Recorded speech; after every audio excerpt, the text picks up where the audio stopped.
get ready for your day with the morning warm-up with Trey Lyle. Join us live on VTRN Sports 93.3 FM or the VTRN Sports app. Open VTRN Sports on your smart speaker or stream live on YouTube. Time to get ready for your day with the morning warm-up with Trey Lyle and Ty Tracy. 7:03 on this Tuesday, May 6th. Welcome to the morning warm-up. I'm Trey Lyle. Joining me as they always do, Philip Doss, Ty Tracy. Ooh. Hope they're doing well. And yeah, boys, what a night in the NBA last night. Fun 2 playoff games. Had a playoff hockey game. Have an interesting cut in the NFL, and then Virginia Tech decides to add 2 commitments. So we got a lot to discuss with, in case you missed it.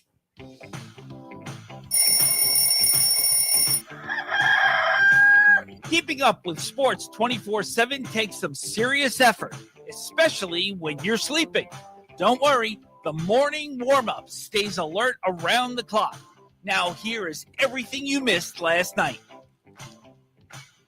Everything you missed last night, starting with the Virginia Tech Hokies adding 2 names to the portal, starting with Emmanuel Hickman, a defensive tackle from South Florida by way of East Carolina, 6'3", 296 defensive tackle, redshirt senior with this being his final year of eligibility. Hickman is the 3rd defensive tackle, a transfer portal commit of this cycle, 4th overall since the end of the 2024 season. And Short, who is Michael Short, the linebacker from North Carolina, 6'3", 230, a junior with 2 years of eligibility remaining.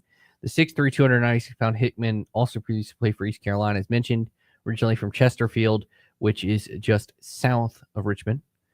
Shout out to 804, where he played for Matoaka High School. And he started 16 career games for the Pirates, appearing in 31, played in 12 games in 2023 for the Bulls before getting injured in 24. And appearing in just 2. For his career, Hickman has 84 tackles, 18 tackles for loss, and 5 sacks. Over 1,238 sacks for Hickman, the linebacker, solid run defender throughout his career. Has a 76 grade in run defense per PFF in 2023, 71.7 in 2022, and 67.2 in 2021. Constantly better throughout his career. So Hokies now have 11 scholarship defensive tackles on their roster, and it is interesting. So that's Hickman has those run defense. Here's the stats for Short: 23 tackles in his career, all came last season. He did not redshirt in 23, playing every game for the Tar Heels on special teams while appearing just once on defense. Role increase last year, so it seems like he's just progressing every year. He picked Carolina over Wake and ECU. Coming out of high school, was ranked the number 32 prospect in North Carolina per 247 Sports. Hokies now have 11 scholarship linebackers, including, we mentioned him, Antonio Santiago. We may not mention him. He was a Temple linebacker committed last week. Shout out to Chris Coleman for the article. Other headlines in terms of high school recruiting, if you care. Jared Curtis, the number 1 quarterback, coming out in the 2026 class. Yes, we're already talking about kids coming out in the 2026 class. It's crazy. This is the week for graduation. So we do need to celebrate Philip. He's graduating this week, right? You Yes, are. sir. Yes, sir. Okay. Yes, sir. Then if I wasn't out, I'm making it to the finish line. Okay, so he will be graduating this week. So we do need to shout out Philip. Congratulations there. Appreciate it. But 2026 commit, Jared Curtis is going to Georgia. Georgia over Oregon. Pretty two good choices. He actually decommitted from Georgia at one point and now is recommitted to the Bulldogs. Other headlines from yesterday. So the Ravens have announced they cut Justin Tucker. And in a statement, Eric DeCosta said, sometimes football decisions are incredibly difficult, and this is one of those instances. Considering our current roster, we have made the tough decision to release Justin Tucker. Justin created many significant and unforgettable memories in Raven history. His reliability, focus, drive, resilience, and extraordinary talent made him one of the league's best kickers for over a decade. We are grateful for Justin's many contributions when playing for the Ravens. We sincerely wish him and his family the very best in his next chapter of their lives. Obviously, Tucker, who's 35 and coming off his worst season of his career, has been accused of misconduct by 16 massage therapists for eight high-end spas and wellness centers in the Baltimore area, according to the Baltimore Banner. All of the alleged misconduct reportedly occurred between 2012 and 2016, which was Tucker's first 5 seasons in the NFL. The Ravens selected kicker Tyler Loop in the 6th round of the NFL draft from Arizona. 2 notes.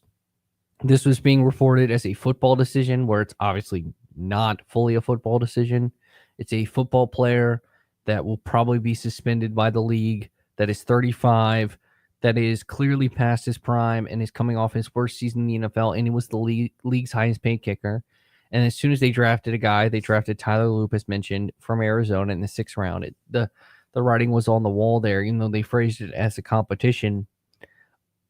My guess is Tucker doesn't play in the NFL again, considering his age, considering everything that's surrounding it.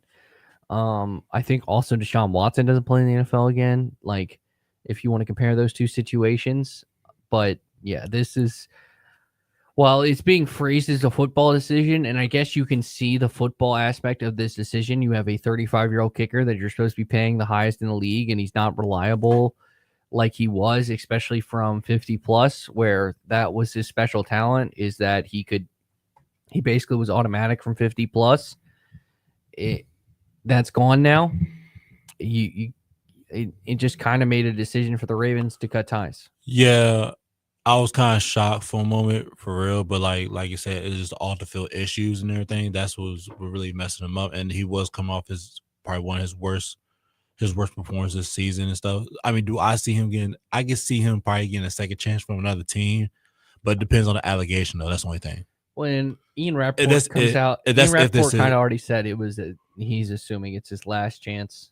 So yeah, but I mean, maybe somebody might give him a chance. I can see it, but who knows? But it just like this off the field issues. That's on him. That's on him. Yeah, I don't think so. I mean, we'll have Lake on. We can ask him too. We'll have Lake on in about 10 minutes from now. I don't see it because we can't compare it to the Watson thing, because despite the fact that how bad the Watson thing looked, you were still getting a top, like what you thought a top 5 quarterback was in his prime. And obviously because of all the injuries and I think other factors, such as he got the bag and he kind of just gave up on the working hard, it appeared. And I don't know, a lot I think went into the Deshaun Watson downfall. As someone who used to love Deshaun Watson and was a big proponent of Deshaun Watson in terms of his football ability, and I want to say the key word, his football ability, because what I think he's allegedly done, and I will say allegedly done, is sickening. And the same thing goes for Justin Tucker. And Justin Tucker is one of the greatest kickers, if not maybe the greatest kicker of all time. It sucks that we are in these instances. I just think the NFL is investigating it. At worst, this is what Watson got suspended 11 games, right? Something like that. It was definitely 11 games. It was something almost a season. Yeah. But it was complicated for him because he was coming off the ACL, so where he missed a season anyways. Was the ACL? Yeah, that was when he tore. Remember, he tore the ACL with the Texans. And not his last season with the Texans, his last playing season with the Texans. And then all the allegations came out and he went on the commissioner's exempt list, and he was coming back from the ACL injury. And so and he wanted out. So they never just they just never activated him. Yeah. And then he got traded to the Browns, got the contract. Yeah. And the rest is history. I just know he didn't play that much for the Browns because he definitely got suspended the first. He got the first 11 games, I believe. Yeah, something like that. Yeah. Because they had Jacoby Brissett. Yeah, because he ain't had that much So let's just assume Tucker gets an 11-game suspension. Do you really want to sign a 35-year-old kicker who can't play the first 11 games of the season? Whereas, I mean, you got to think about kickers is really, they last in the league for a while too. I know, but this is not a kicker. Like if this was Justin Tucker, if I was getting Justin Tucker, who is reliable from 50 plus, then I would say I could see it. But he's not. His performance, he's coming off his worst season, and he wasn't he was so bad this season. There were points where the conversation, at least around Justin Tucker, was he should get cut, and this was before the allegations even came out. Like, this was like, or the Ravens should bring someone in to compete with him. I mean, that was like his only down. And don't get me wrong, players go through down years and stuff, and it happens like that. It's awful to say this, but if Justin Tucker was still Justin Tucker, maybe because he's a kicker, it doesn't sustain. Yeah. But I don't know if, let's say this is Justin Tucker 2 years ago, where he can hit 63-yard field goals like it's easy, then the conversation around the Ravens conversation is different, because unfortunately for football, like, you get a lot more leeway, I guess, as a way to put with off the field issues. And I know I know John Harbaugh had like a lot of trust issues with Justin Tucker. Like, I don't know if I should go for this kick. Like, he has not been making any field goals lately. So it is like he did have a hard time, like, in certain down situations, especially like in field situations. Like, I don't know if he'd be able to make it. So he did have a lot of trust issues with him. But it's just like, you still want to depend on your kicker, even though you still have faith in him. That's the only thing. So that's the only thing I can say about that. Yeah. All right. So moving on, we can talk more about that with Lake in a few minutes. Maple Leafs 5, Panthers 4. Maple Leafs go up 1-0 in the series. Nylander gets 2 goals in this one, and nice game for him as the Maple Leafs take a 1-0 series lead. All right, 2 games last night. We'll talk more about these later because we got to get Lake on in a few moments. Knicks 108, Celtics 105. Final in overtime. Jalen Brunson has 29 points. Mikal Bridges was awesome. Cat with 13 boards. Bridges has 7 assists, but his defensiveness in that one, he played 51 minutes, and he had the game-sealing steal at the end on Jaylen Brown. Excuse me. Can't believe I just burped into the microphone like that. I'm sorry for everyone this morning. But yeah, 8 points, 7 assists, 6 boards. Brunson with 29. OG with 29. As for the Celtics, I know Tatum had 23 points, but he was 4 of 15 from 3. And late in that game, there were 3 instances where he just decided to take either a deep step back 2 or a deep 3, and it was just not good. I mean, the Celtics as a whole took a lot of threes. They were 15 of 60 from 3. Yeah, and they missed a lot of threes. And like, it's not like they was down by like more than they were up by and to add more context, they were up by 20 at one point in the game. And the Celtics came back and the Knicks came back and won. And we'll break this down in the final segment today because we got to get, Lake Lewis. We got to get Lake on. But just a overview there, like, weird game there. Another weird game, 121-119. Aaron Gordon does it again for the Denver Nuggets. Hits a 3 with 2 seconds left to give them a 121-119 lead. To add context here, late in that game, the Thunder were fouling up 3, which is technically the right thing to do. But they did foul on an instance where Jokic was off the floor with like 11 seconds left, and the Nuggets didn't have timeouts. I did not like that at all. And but ultimately, Chet had a chance to make it a 3-point game. The free throw line, misses both free throws. Yeah. And Nuggets worked the ball up quickly up court, and they easily get Aaron Gordon hits the 3. Nikola Jokic. So I think today's the day the MVP gets announced. So Nikola Jokic, 42, 22 boards, 6 assists, yelling at his teammates like he's the head coach. Aaron Gordon contributes 22. Jamal Murray with 21. MPJ is struggling of late, only 2 points. SGA followed it up with a really nice game with 33, 10, and 8. So the 2 MVP candidates look like the 2 best players in the world this season, and Nuggets get a nice 1-0 series win. Before we talk more about this and what's concerning, I don't think I'm changing my views on who's winning these 2 series. It's kind of funny. All the lower seeds have won the second round series so far, so you should assume the Warriors win tonight. You know, Oh, because they are the lower seed. Because but it's funny. I think they're just two really good games, and I think the Thunder needed a game kind of like that, and we'll talk more about this in the final segment today where we have some time, because they've been so good this season. They're 16 and 14 team. Like, they're really good. And again, we do not overreact to game ones, right, Philip? of course not. Of course. Oh, never. Okay. Maybe we will. All right. When we come back here on the morning warm-up, Lake Lewis joins us. The draft is heading back to, or I don't know, it's never been in Washington, D.C. It's heading to Washington, D.C. It's heading on the National Mall. We're going to ask Lake Lewis if he'll be able to give a draft pick out then. Plus, what does Lake Lewis wear to the Met Gala? Because there were so many NFL players there. And we'll also talk actual football, like the Justin Tucker situation, next year on the morning warm-up.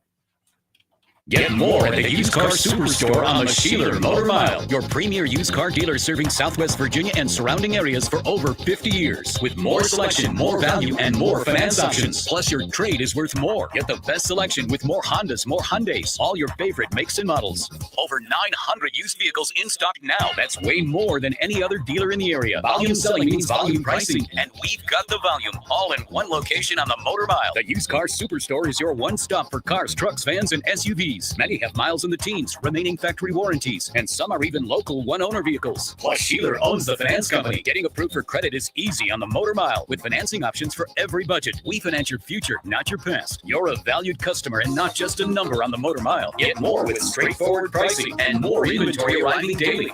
Over 900 vehicles on the lot ready to choose from. The Used Car Superstore on the Sheeler Motor Mile. I-81 exit 118C in Christiansburg. Call 866-SHEELER1. Always open at Sheeler.com. Your home is more than just walls and windows. It's where life happens. And at Right Choice Construction, we get that. We're not just builders. We're fathers, mothers, neighbors, just like you. And every nail and every beam reflects our commitment to creating a place you're proud to live in. With Right Choice Construction, you're choosing a team that's been perfecting the art of building for years. So build with us, build with experience, build with quality, build with Right Choice. Car insurance rates are rising rapidly. That's no secret. It's because the cost of medical care for those who are injured and the repair and replacement cost of damaged vehicles is skyrocketing. But what can you do about it? Hi, this is Judd Gardner with Gardner Insurance Solutions in Lynchburg.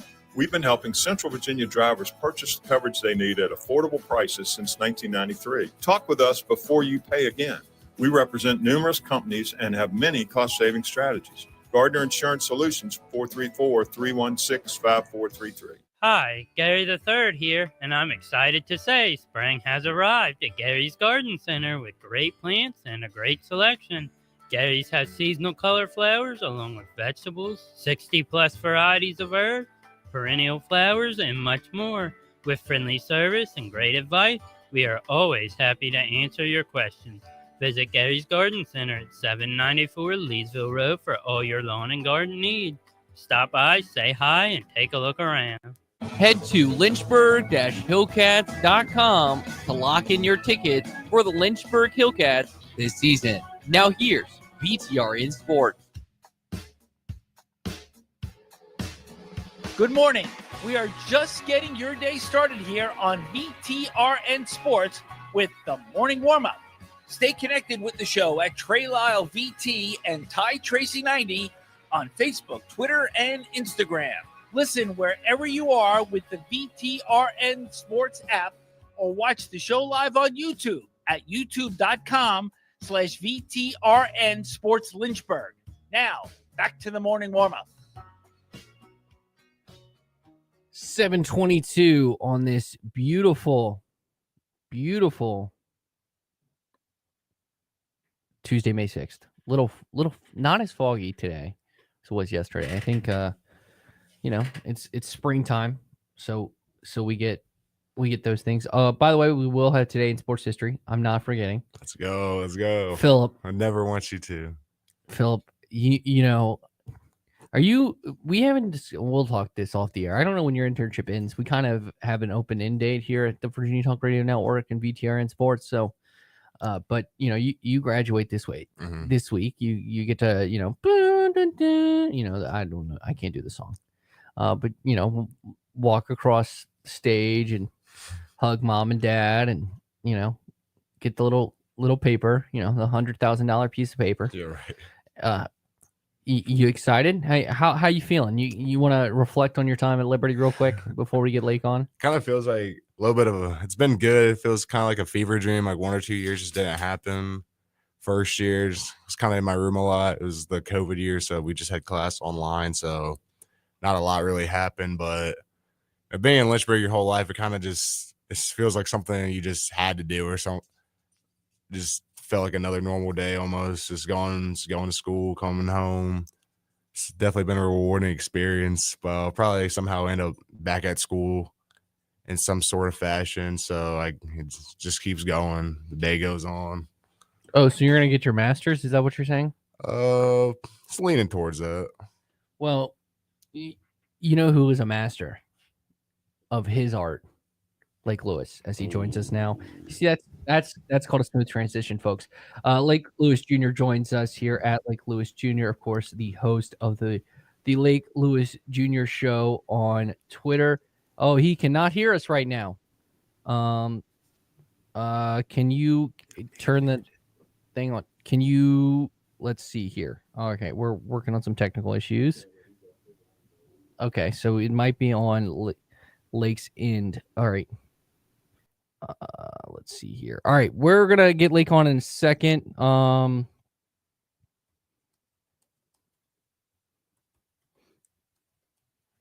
He said he can't hear us. Can you, Ty? Maybe we have to call him.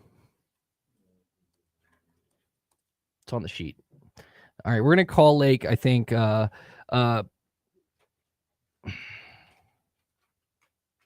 As the backup. Yes. So we're gonna get Lake on in a moment. All right, Phil. Back to what we were talking about. So you might get your master's. Yeah, I might go back and get my MBA or some form of sport administration. Just continue to work, internships, just gain experience in the business industry, sport industry. See what's next. Okay.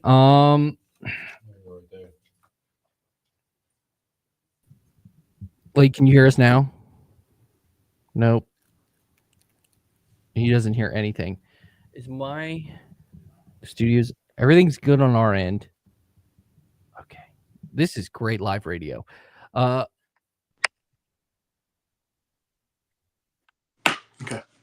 I can hear you. I can hear you now, Lake. Yeah, just for whatever reason, microphone's not working, but we're good. I can hear you guys through my thing now. Okay. All good. Gotta love technology live on the air. Well, thanks so much for joining us. You know what? I think it was I tried for the smooth transition, and I guess sometimes, you just get blocked in the paint, and that's what happened today. At Lake Lewis Jr. on Twitter, NFL Commanders Insider joins us. And Lake, let's dive right into an interesting situation before we get to the NFL draft and coming back to DC. The big news in the NFL is Justin Tucker, and the Ravens announced that they cut him yesterday. Once they drafted a kicker in the 6th round pick, this seems inevitable. And obviously they call it a football decision, which I guess you theoretically can think. He did decline last season. He coming off his worst season. He's 35. He's the highest paid kicker in the NFL. Like, there are football terms which you can see, but the NFL investigation, the action, like the lawsuit, like everything around it, the massage therapist allegations had to play a part in it. Are you of the belief, kind of like I suspect, that Ravens, one, had no choice in doing this, and two, that Justin Tucker probably doesn't play in the NFL anymore? Yeah.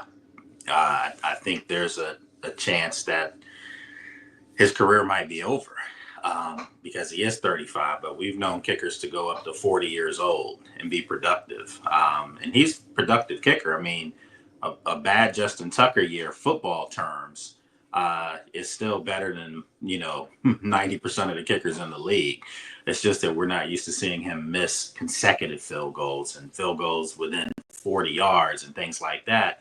But obviously, we know what the elephant in the room is. It's the bad PR that comes with him at this moment. And when Baltimore selected a kicker in the 6th round, you knew the writing was on the wall. It was just a matter of when were they going to go ahead and make this public and release Justin Tucker.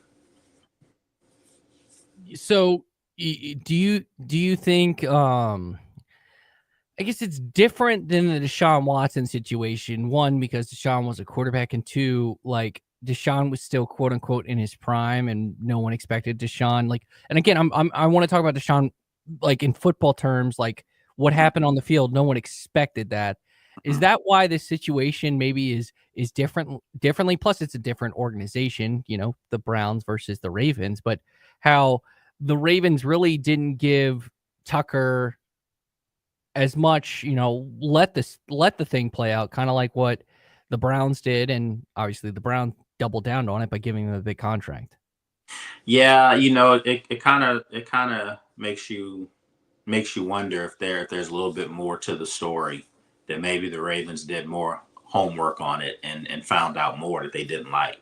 And again, I'm not passing judgment because I nor anyone else, unless you were part of it, really know the full truth here.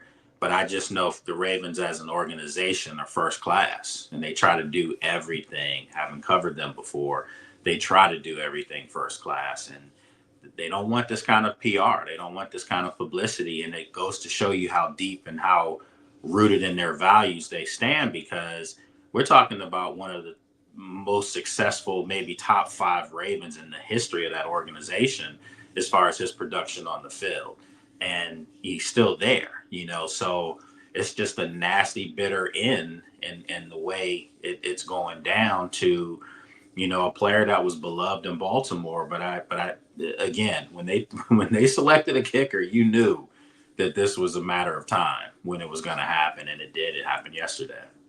And you could tell from Jim Harbaugh's face that it was certain situations on the field that they was having a lot of trust issues, because Justin Tucker's performance he won't make enough field goals, especially like certain areas that like he's automatically at. You can tell from his face. Yeah, absolutely. You could tell that they had kind of lost confidence in him, and he had lost confidence in himself. He kind of had like that deer in the headlight look at times. And we're talking about the most successful kicker in the history of the NFL.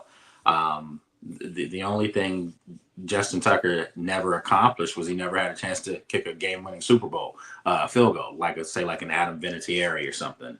But outside of that, this guy was, I think, 89% on his career. That's absurd. That means that he's never missing.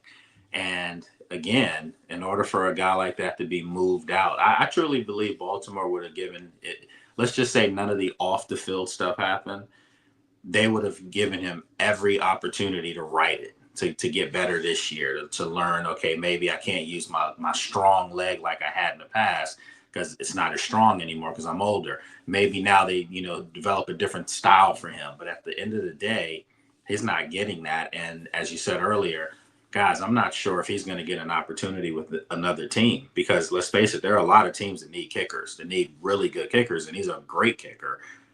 But if the Ravens don't want to deal with the off the field stuff, what would make you think another team would put up with that too? That would be a bad PR look.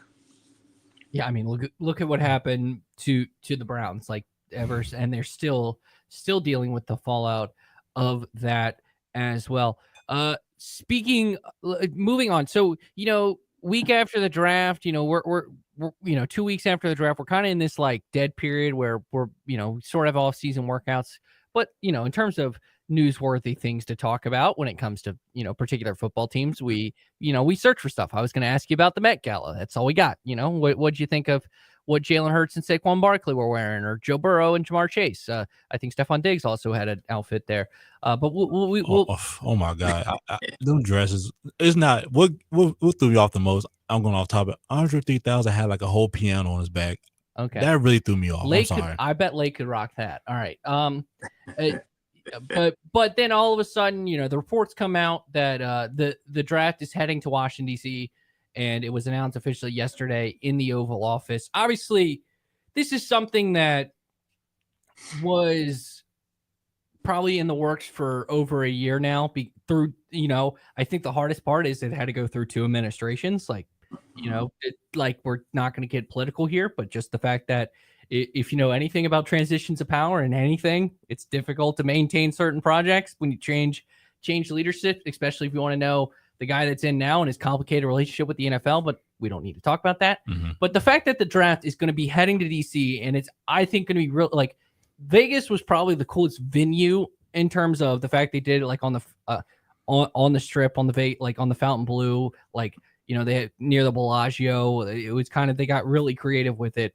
The fact they're going to do this on the National Mall, you're going to do it with the Washington Monument. So first, your overall thoughts on when it was, you probably knew for a while this was going to happen, but when it was finally announced that the draft was heading to Washington, D.C., what were your thoughts about that?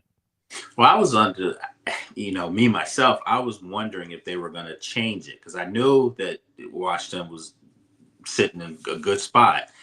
But I was wondering if maybe they would say, you know what, let's move it out 3 more years back. And when the new stadium's ready, this would be the perfect backdrop. But, the way I'm thinking is that they still can really promote and push that during the draft in 2027. The question is from some of the renderings and things that you see, it's kind of behind the Capitol building. I'm kind of thinking, and I'm hoping I'm not putting anything out there, but I'm kind of thinking it's going to be at RFK. It's going to be where the new stadium is going to be starting to be constructed. And maybe that's your backdrop. You still can get the Capitol and things like that in the backdrop. Hence how the football stadium is going to have it in the backdrop, the new stadium. So I think you can do that. And then it's kind of a way to signify the past from RFK and the new coming. And maybe by that point in 2027, maybe there's a little bit of a base on the ground so that you can see this is where the stadium's being built, It'd be cool to be downtown on the mall and things like that. But, when you have anything in D.C., there comes with a lot of security. So it's just going to be what it's going to be, the infrastructure to get in and get out. I think they did this in Vegas where night 1 was at one location where they on the fountain, and then they moved night 2 to just night 2 and 3 to one spot. Could you anticipate something like that? Because it would be difficult to shut down like the National Mall for 3 days. Yeah. Yeah. The work that happens at the National Mall already moves slow, but would you anticipate maybe night 1 of the draft happening? Let's say they walk down the steps of the Capitol, and that's where the first draft picks get announced. And then by day 2, day 3, it's transitioning to the RFK site, and it ends with kind of, they do, the idea on day 3 is like, we're presenting like, hey, DC football is coming here, et cetera, et cetera. Yeah. I mean, maybe there's something in the cards to do something in, all 3 locations, like, Virginia, obviously in DC, and then even in Maryland, because in Maryland on Saturdays, they always have their draft party there. My better half always MCs it and did it, 2 weeks ago. It's at the National Harbor in Maryland. So, and they have a great time there. And I know, the folks out there put a lot of money into having it there. So maybe, they continued that tradition on the Saturday. The draft on Thursday could be down in DC on the mall. And then, maybe, as you said before, it's not in Virginia. Maybe, Friday will be over towards where the new stadium is going to be built. So it'll be interesting to see how they do it. But at the end of the day, it's just exciting times. And, that Commander's name right now is carrying. It has a lot of cachet around the league. I know a lot of people may not like the name and all that good stuff, but they better get used to it because it's not going away anytime soon. How does it feel as someone who has covered the team? You mentioned you're a DC native. You live,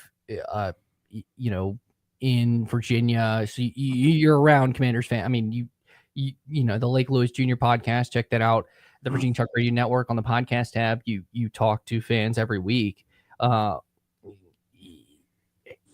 From the fact they're getting the draft, is this just another kind of sign towards turning the new page? Because it always feels like these big moments happen, and it's like the Dan Snyder era is over, and like that part comes with it, which is weird to say, but I feel like at this point we should just accept the fact that this is the new regime, and they're going to be treated more like a normal NFL team in terms of getting big events, because now they're not as volatile, I think is the right word. Yeah, I mean, that's a good point, but unfortunately you're still going to have people that just hold the whole team and organization to a different standard. And I mean, I can't say enough about how first class Josh Harris and Adam Peters and Dan Quinn have treated us in the media. You kind of feel like you're part of the organization, because that's how they've embraced us and pulled us in and talked to you one-on-one and things like that. Give me Adam Peters, give me a hug in Indianapolis. I mean, those are the type of things that that would have never happened before. Unfortunately, you're still going to have, again, people that are just, no matter what they do. Yesterday, obviously, things that were making the rounds was the fact that Josh Harris gave, President Trump a jersey with his name on it. And there were people that were literally going through the ceiling about that was a terrible look. That was a terrible look. Well, let me just say this, regardless of what your political affiliations are, whether you like Trump or not, and I almost slipped up. Some people just don't like him. But at the end of the day, let me say this. If you want a stadium in DC, this is called politics, man. This is called, knowing where to butter your bread a little bit. And the last thing people who want a stadium in DC needs is for a combative president or anyone to pull that from under you because they haven't been acknowledged. So all I'm saying is, folks, what more can the man do? He's spending pretty much 85% of his money to put the stadium in the city. He's changed the organization. He's gotten you a franchise quarterback. He brought in a GM for you, brought in a really good head coach, changed the culture in the locker room, treats the media differently. What more can you say, man? It's all good news if you ask me about what this team and organization's doing. I was about to say the same thing about Josh Harris. Like, he really turned that whole city and organization around from being from the dark, doing the Dan Snyder era. It was dark. It was tough for DC. Now it's Josh Harris brought new life to DC. He's bringing it back. He basically brought it back from the dead. Now it's now he brought it back to life. Now they're having a stadium in DC now for years. And the draft. He's in the draft. He's showing his face around. Hopefully the Super Bowl will be there as well. So it's he turned the whole city around and brought happiness there. Yeah. I mean, and that's why I'm saying, yesterday, regardless, again, of your political affiliations, man, you have to understand the mayor of DC was in that picture too. So we already know her feelings about the president, but she was in that picture too, smiling. And, no one's really taking shots at her. I mean, but think about it. All three of them needed to get this done together, and it's done. I mean, I just don't know how much more you can expect from him. The only thing short of winning a Super Bowl, that's the only thing left for him to accomplish as an owner. He's done this in the first year and a half, 2 years of his ownership. That's absurd. Feels like Sixers fans might be punching air right now, aka Ed Lane. But we're here with Lake Lewis, and one final question for you. We'll talk a football question here. Rookie minicamp starts, I believe, this weekend. Anything you want to keep your eye out for? Obviously, Josh Connerly, the offensive tackle from Oregon, is the number one pick. But is there anything in rookie minicamp you want to keep your eyes out for? Because that's some actual football stuff. We'll give you an actual football question. Yeah, I mean, last year was different because we knew who everyone wanted to see, and it was Jaden, and he was a quarterback.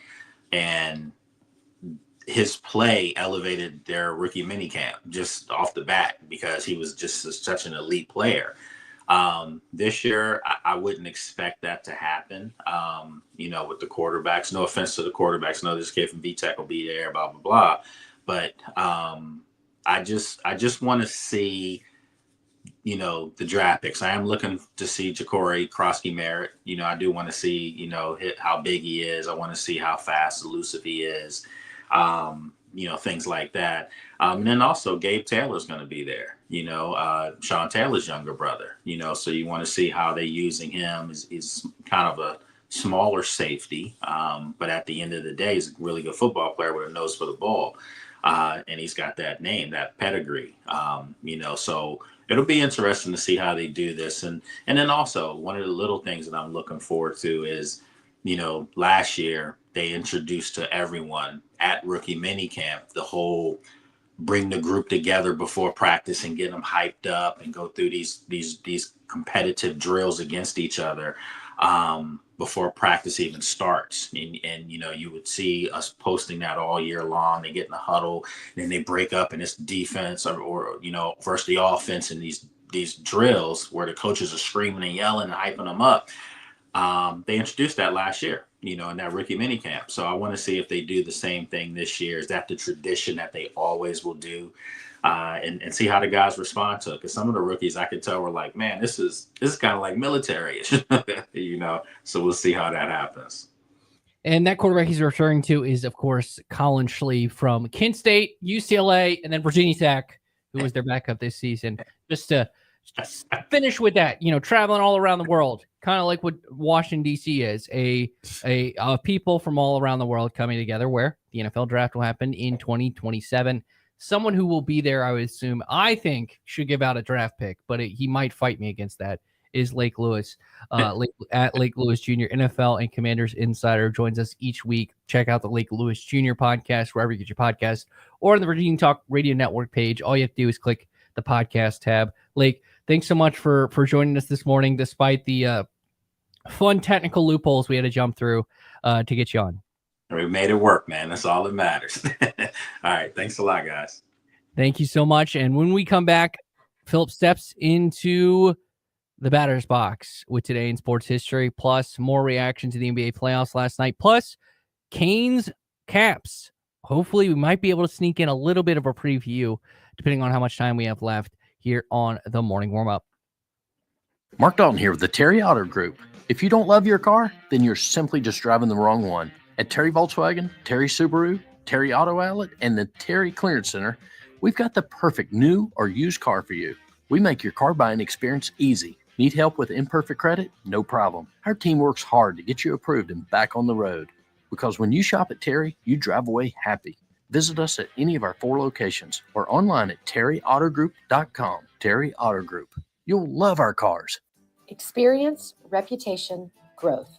These are what make Brownstone Properties the area's most trusted property management company. With the recent addition of 15 new communities at Smith Mountain Lake, we have expanded our HOA portfolio to over 80 communities across the region. Combine these with over 2,500 residential units, and it's easy to see why our reputation and business continue to grow. Let our experience work for you. Visit us today at brownstoneproperties.com or 3720 Old Forest Road in Lynchburg. Car insurance rates are rising rapidly. That's no secret.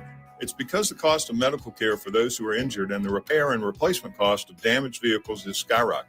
But what can you do about it? Hi, this is Judd Gardner with Gardner Insurance Solutions in Lynchburg. We've been helping Central Virginia drivers purchase the coverage they need at affordable prices since 1993. Talk with us before you pay again. We represent numerous companies and have many cost-saving strategies. Gardner Insurance Solutions, 434-316-5433. Hi, Gary the Third here, and I'm excited to say spring has arrived at Gary's Garden Center with great plants and a great selection. Gary's has seasonal color flowers along with vegetables, 60-plus varieties of herbs, perennial flowers, and much more. With friendly service and great advice, we are always happy to answer your questions. Visit Gary's Garden Center at 794 Leesville Road for all your lawn and garden needs. Stop by, say hi, and take a look around. We're here with Colt from We Fix Stupid Computers. Colt, to go along with your residential or individual walk-in services that you offer, you also do a lot of business IT support.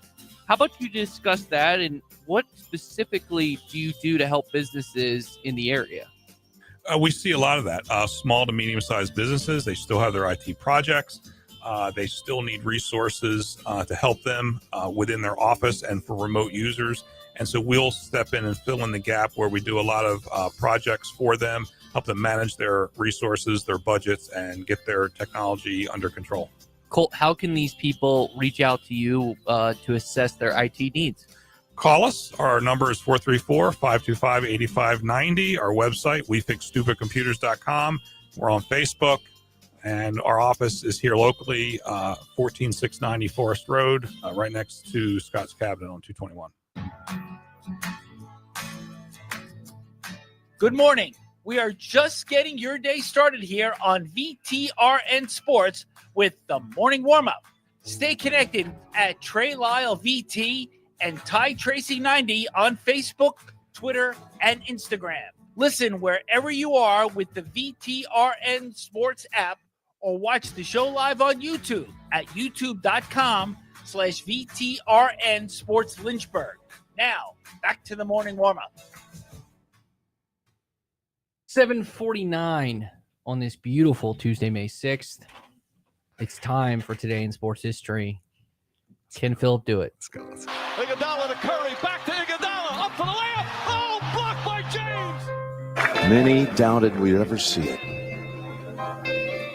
But here it is. The return to glory. It's time for Today in Sports History. Seconds left in the game. Do you believe in miracles? Yes! Unbelievable. They go length to the court with Archie Diacono.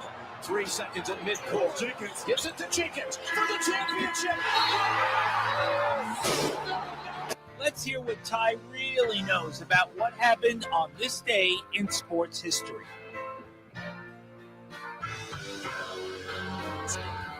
He's pumped up. Let's do it. Let's do it.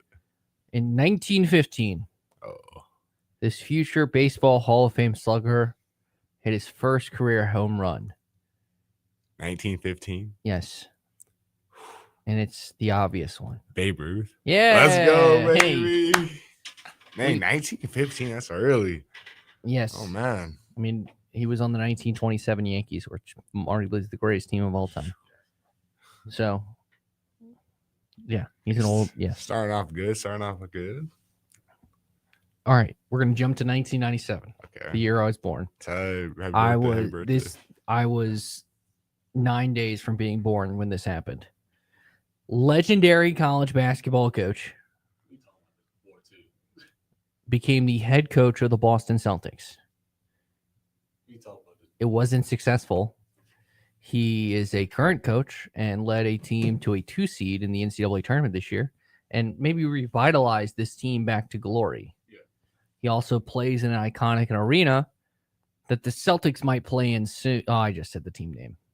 Wait, hold on. Okay, then if you didn't hear me, this team that he was the head coach of might play in soon also.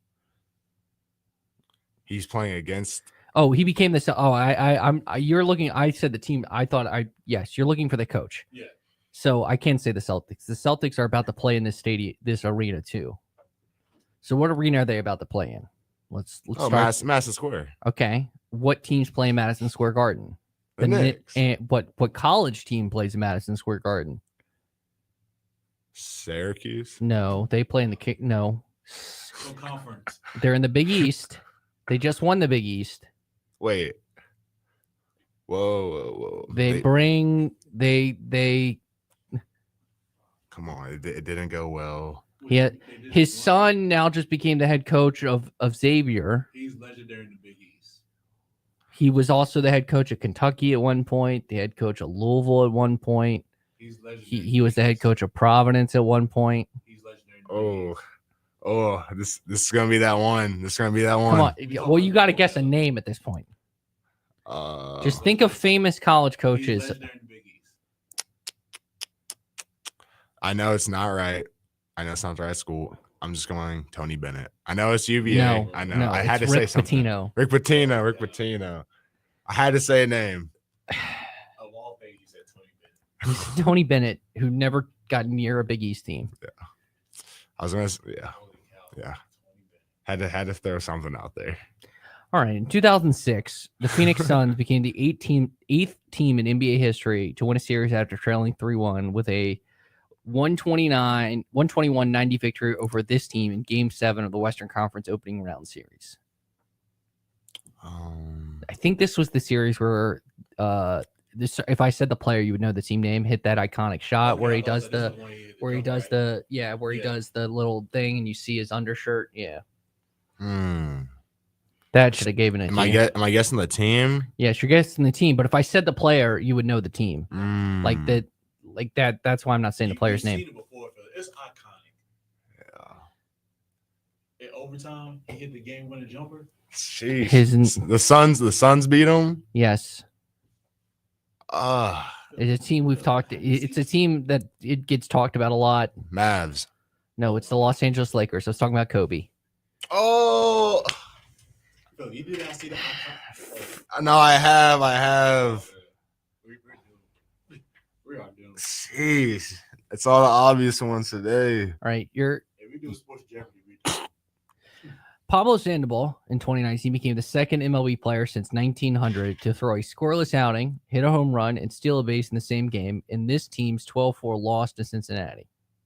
So what team did Pablo Sandoval play for in 2019? It is a team. He's like an iconic player for this team, so it should make sense. Do you know who Pablo Sandoval is? Do not. He was a very large man. I can't go with the obvious answer for this one, can I? It's not the Yankees. If you think that's the obvious answer, I will say it's a West Coast team. Okay. Dodgers. He gave you a big hint. Giants. There we go. Okay. It was the San Francisco Giants. Okay. So 2-2. He maintains his. He's now at 35-37. I think I need to send this to his professor and be like, he can't graduate. They'd be sick. I can't take him another year. what you teach that man over there? I can't believe it, man. Forgive. Man, that Kobe one is bad. The Kobe one was bad. Yeah, because but if I said Kobe, the problem was if I said Kobe, you would know what team. It was like vaguely. When Trey did this, I was like, okay. Yeah, I did the thing. Like I no one wants to see my nipples on our video stream, but I was doing the little like he does the So, I figured everyone yells rest in peace. Everyone yells Kobe when they shoot something. So. Yeah, I don't know why. It's like everybody knows that little memory. It's just kind of vague in my mind. okay. But whenever I think of the Suns, I don't know why I think of the Mavs for some reason. I know there's no correlation, but they made a trade for Steve Nash, I guess. Yeah. So okay, let's get back into this. The Celtics. So the Celtics fall. We were going to talk about this more, and I quickly on Thunder Nuggets. I'm not as concerned with the Thunder needed kind of a situation where they lost a weird game because they just have been so dominant this season. Where I'm less worried about the Thunder, and also the Nuggets are the best player in the world. So I still think the Thunder win in 6 games. I'm very confident in that. I'm not worried about the Celtics though. I am a little bit because I think their over reliance on shooting the three hurts them in these games when they don't hit threes. Yeah. And to me, my concern is not maybe this series, it's long term. When Tatum doesn't take the open lane in that play, and he just takes a step back three and bricks it. It's not that I don't think Jason Tatum can hit that shot, because I do. It's my concern is this wrist injury going to prevent him from being fully aggressive? Because we're talking about a guy who dunked on LeBron James and won it in his first Eastern Conference Finals. So, to me, if Tatum can't drive to the rim and use his ability to finish at the rim, then that is a concern for the Boston Celtics, whether they play Cleveland or even Indiana in the next round, or they play the Thunder or whatever team comes out of the West. I'm assuming the Thunder. But I think he knows, like, deep down, he said I should have just drove it in because we won't down big points. We could have got some quick, easy buckets instead of shooting on the but threes. I think they were down 1 or a 2 at a time. Yeah. But the problem with that is you think that, but then he took 2 more threes after that in a really bad step back too. And it's not like he had Bridges or OG guarding him. He had Jalen Brunson, so he had the size advantage. So it's just. It was a bad loss for the Celtics. The whole Celtics wasn't making no threes either. It was the whole Celtics. Yes, and so like I don't know about you, Ty, but for me, I'm more worried about coming off that game.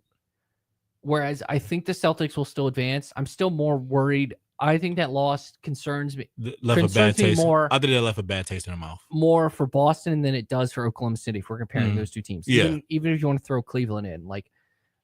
In terms of their future, in terms of winning the championship, I'm more concerned about Boston because I'm afraid they're too beat up to make those little plays, and they're going to keep jacking threes, and unless they fall, they're not going to win, and that's just a variance game that I don't want to play. Yeah, and I mean just game 1, so anything. It is game 1. That's why I'm not worried about. They could come out and just start dunking on everyone. Quickly tonight. Canes Capitals in DC. I think the Capitals are going to win this series. I think this is going to be a 7-game series. It's going to be a fun series. Ovi's had a lot of success over the Carolina Hurricanes in the past.